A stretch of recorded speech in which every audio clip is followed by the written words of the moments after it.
blunt blade. Today, this morning, we're preparing some meals. We're going to do some barbecue pork belly smoked and some roast potatoes. So let's see how this baby's going to turn out. Stay tuned.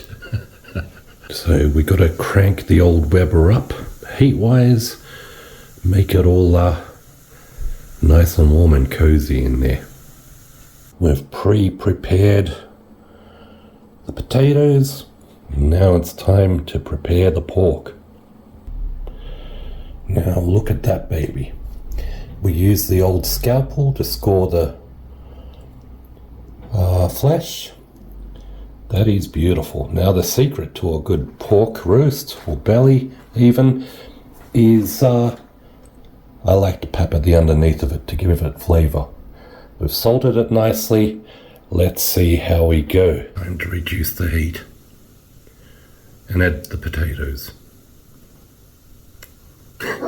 Here's hoping.